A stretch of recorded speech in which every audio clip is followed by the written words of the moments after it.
wag niyong tatangkilikin ang guys, 'di ba sinabi ko na sa inyo na wag niyong tatangkilikin ang laruan na Labubo Dolls. Ngayon lumabas na yung katotohanan na talagang ang Labubo Dolls na ito ay sa demonyo talaga.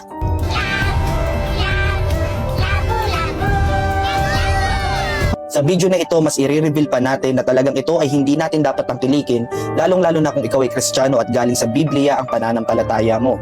Medyo nabitin yung video natin ng una at hindi ko po nasabi sa inyo na ang gumawa ng Labubo Dolls na ito ay si Kasing Lung.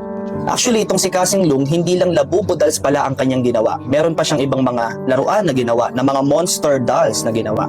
Andiyan na nga po si Taikoko, Zimomo, Labubu, Spooky. At napansin ko lang sa mga laruan na ito, talagang nakakatakot yung mga itsura nila. At yung pinaka-cute lang or medyo hindi lang nakakatakot ng konti na itsura ay ang Labubu. So si Labubu doll ay isang monster elves or mga duwende. Ito yung kumakalat sa mga tao. At ngayon matutuklasan natin na ang leader pala ng mga Labubu dolls or mga Labubu elves na mga duwende ay si Zimomo. Sa atin pong pagre-research, natuklasan po natin sa IG account ni Kasing Lung si Zimomo. At makikita natin talagang demonyong-demonyo yung itsura ng Zimomo doll na ito. Meron pang tatak ng 666. In the book of Revelation chapter 13 verse 18, makikita po natin ang tatak ng halimaw na 666. So ang numerong ito po ay tatak ng demonyo.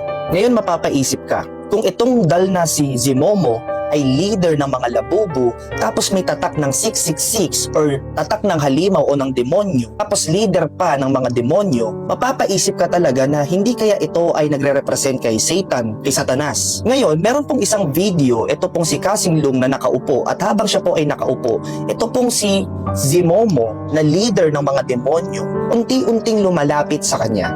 At nung nakalapit na po sa kanya, ito po ay kinuha ni Kasing Lung at ito ay kanyang itinaas. Ngayon balikan po natin yung IG account ni Kasing Lung. Doon po sa post niya na si Zimomo na may tatak ng 666, kung titignan po natin yung caption, meron pong nakalagay dito na #Alien666. Ngayon, tignan natin yung account na ito. Ang account po netong Alien666 ay meron pong isang video na nakakapagtaka at nakakawindang.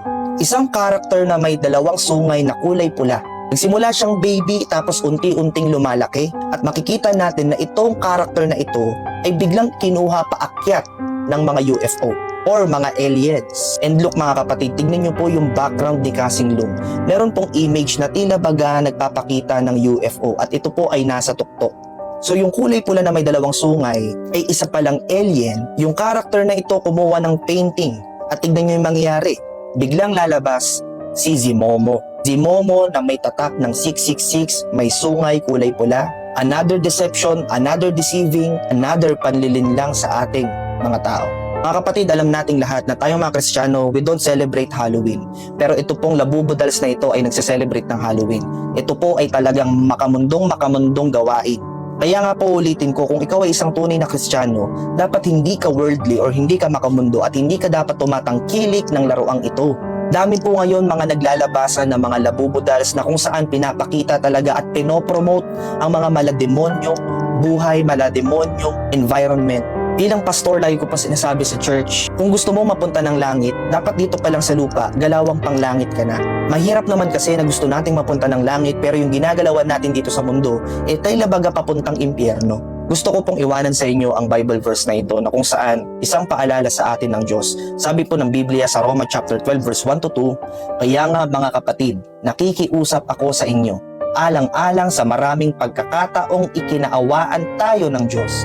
Ibigay ninyo sa Kanya ang inyong mga sarili bilang mga handog na buhay, banal at kalugod-lugod sa Kanya. Huwag ninyong tularan ang mga pag-uugali ng mga tao sa mundong ito. Hayaan ninyong baguhin kayo ng Diyos sa pamamagitan ng pagbabago ng inyong mga isip para malaman ninyo ang kalooban